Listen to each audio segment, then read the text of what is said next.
तपती धूप में राजू खेत में हल चला रहा था। पसीने से लथपथ थका हुआ वो मिट्टी पर बैठकर आराम करने लगा। तभी अचानक गांव का मुखिया वहां आ पहुंचा। ओए राजू, काम रुका क्यों है? तेरे बाप ने कर्ज लिया था, तू नहीं चुका पाया तो तेरी हड्डियां तोड़ दूंगा। शाम तक ये खेत पूरा साफ होना चाहिए। जी मुखिया जी, बस थोड़ी देर में कर देता हूँ। मुखिया के जाते ही राजू अचानक वहीं जमीन पर गिर पड़ा। तभी उसी वक्त उसका दोस्त शिवू वहां आ पहुंचा। अरे राजू, तू तो ऐसे गिरा पड़ा है जैसे मुखिया ने तुझे यहीं खेत में गाड़ दिया हो। चल छोड़ ये सब, मेरे पास एक जबरदस्त खबर है।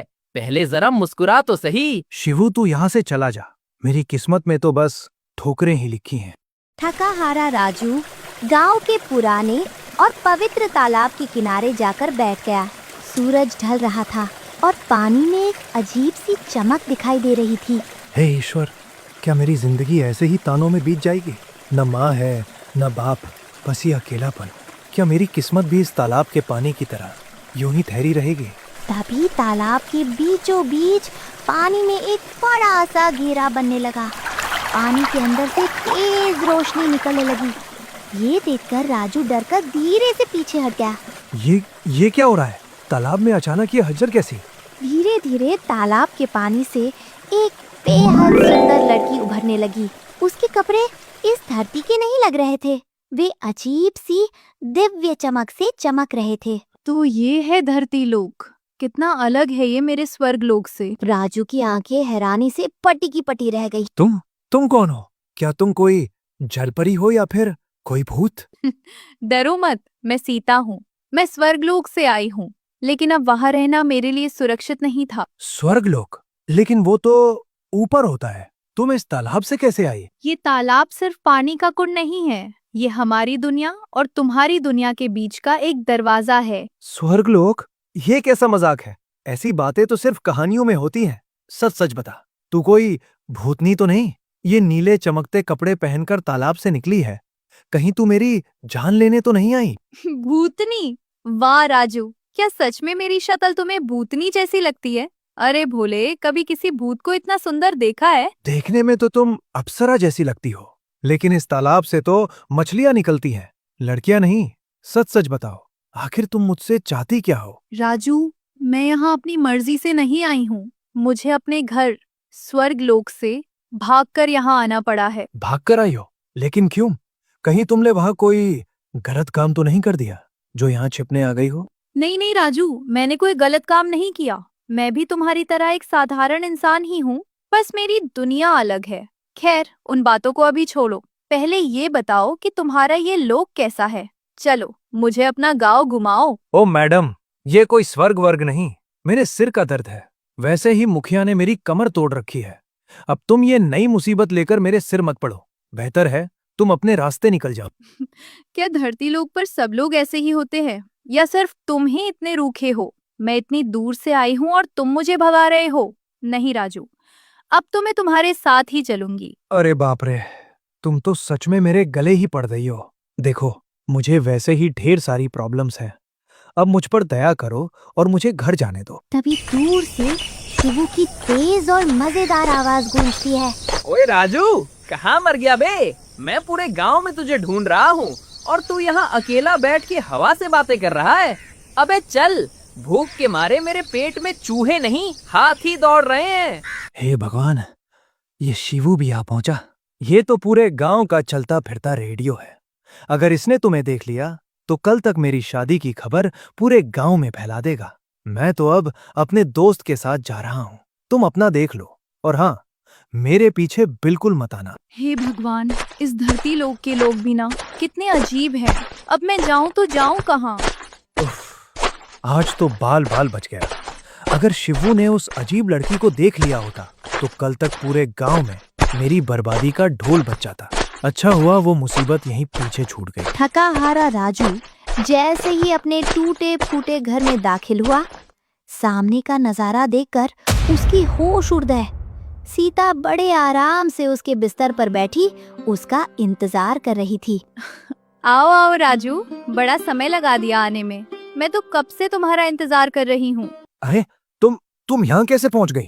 मैंने तो साफ साफ कहा था कि मेरा पीछा मत करना। फिर भी तुम मेरे घर तक आ गई। ये मेरा घर है, कोई धर्मशाला नहीं जहां जो चाहे आकर बैठ जाए। पीछा? अरे नहीं राजू, मैंने तुम्हारा कोई पीछा नहीं किया। जरा ध्यान से देखो, मैं तो तुमसे पहले ही यहाँ पहुंचकर आराम से बैठी हूँ। तो असल में पीछा तो तुमने मेरा किया है, मैंने तुम्हारा नहीं। वाह, इसे कहते हैं उल्टा चोर कोतवाल को डांटे। कमाल की बेशरम लड़की हो तुम। सुन लो, ये मेरा घर है, यहाँ मेरी ही मर्जी चलती है, इसलिए बेहतर होगा कि अभी के अभी यहाँ से निकल जाओ। तुम कितने पत्थर दिल हो राजू, एक अकेली लड़की को इस अंधेरी रात में घर से बाहर निकाल रहे हो। इस अनजान दुनिया में मेरा कोई ठिकाना भी नहीं है। बताओ, मैं जाऊं तो जाऊं कहाँ? क्या सच में चाहते हो कि जंगल के जानवर मुझे खा जाएं? अजीब मुसीबत है, पर इस अंधेरी रात में इसे बाहर निकालना भी ठीक नहीं। चलो, आज की रात यहीं रहने देता हूँ। क्या सोच रहे हो राजू? कुछ बोलोगे भी या ऐसे ही पत्थर की मूर्ति बनकर खड़े रहोगे? ठीक है, आज की रात रुक जाओ, पर याद रखना, कल सूरज उगने से पहले तुम्हें ये जगह छोड़नी होगी।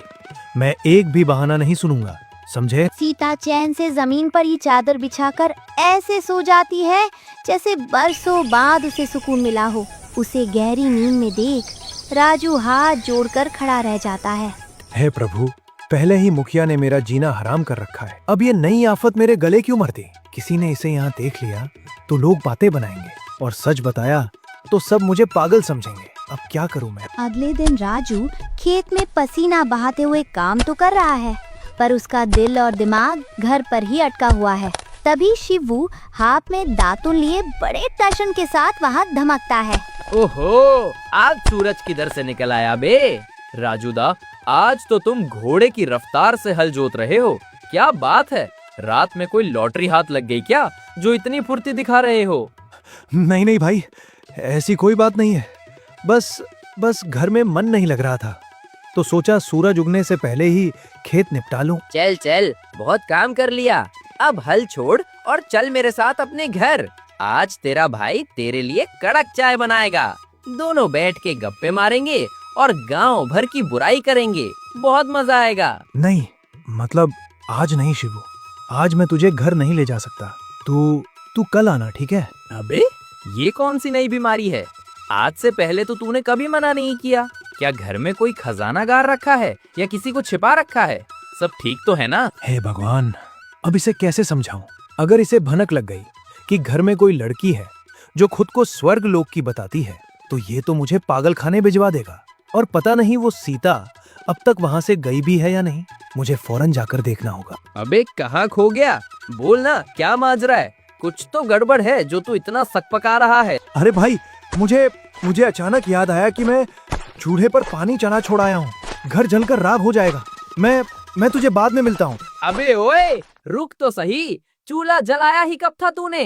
अरे सुन तो, कैसा अजीब होता जा रहा है ये लड़का। राजू बिना पीछे मुड़े सरपट घर की तरफ ऐसे भागता है जैसे उसके पीछे कोई भूत पड़ा हो। राजू हाफता हुआ घर पहुंचता है और देखता है कि सीता बड़े चाव से घर का कोना कोना ऐसे चमका रही है जैसे कोई महल सजा रही हो। पूरा घर शीशे की तरह चमक रहा है। अभी तक यहीं हो? साफ कहा था ना कि सूरज उगने से पहले निकल जाना। ये सब चमक धमक दिखाने को किसने कहा? मेरी नजरों में भला बनने की जरूरत नहीं है। चलो, अभी के अभी निकलो यहाँ से। इतना बिखरा हुआ घर मुझसे देखा नहीं गया, सोचा थोड़ी मदद कर दूं। तुम तो बस हर बात पर डांटना जानते हो। नहीं चाहिए तुम्हारी मदद, बस चली जाओ यहाँ से, वही मेरे लिए सबसे बड़ा एहसान होगा। राजू की तीखे बोल सुनकर सीता का चेहरा उतर जाता है। उसकी आंखों में आंसू भर आते हैं और वो सुबक सुबक कर रोने लगती है। अरे, अब ये नया ड्रामा क्या है? तुम रो क्यों रही हो? चुप हो जाओ, वरना कोई सुन लेगा। रो नहीं तो क्या करूं? तुम्हें किसी लड़की से बात करने की तमीज तक नहीं है। कोई अपने मेहमान पर ऐसे चिल्लाता है क्या? मैं तो बस तुम्हारी भलाई सोच रही थी। देखो, बुरा मत मानो, असल में मैं बचपन से ही अकेला रहा हूँ ना, तो घर में किसी और को देखने की आदत नहीं है, इसलिए जरा चिड़चिड़ा हो जाता हूँ। अकेले? क्या तुम्हारे माता पिता तुम्हारे साथ नहीं रहते? वो कहाँ हैं? मुझे उनके बारे में कुछ नहीं पता। गांव वाले मुझे अनाथ और मनहूस कहते हैं। आज तक मैंने अपने माँ बाप की सूरत तक नहीं देखी। उदास मत हो राजू, मैं तुम्हारा दिल दुखाना नहीं चाहती। चलो, ये सब छोड़ो और आज मुझे अपना धरती लोक घुमाओ। ना बाबा ना, ये आफत मोल नहीं लेनी मुझे। किसी ने तुम्हारे जैसी अप्सरा को इस बदनसीब के साथ देख लिया ना, तो पूरे गांव में भूचाल आ जाएगा। लोग जीने नहीं देंगे मुझे। वाह, बातों बातों में तुमने मेरी तारीफ भी कर दी। चलो, कम से कम आज मैं तुम्हें अप्सरा तो लगी, वरना कल तक तो तुम मुझे चुड़ैल, भूतनी और पता नहीं क्या क्या समझ रहे थे। दोनों के बीच ये प्यारी नोकझोंक चली रही थी कि तभी बाहर से शिवू की तेज आवाज आती है।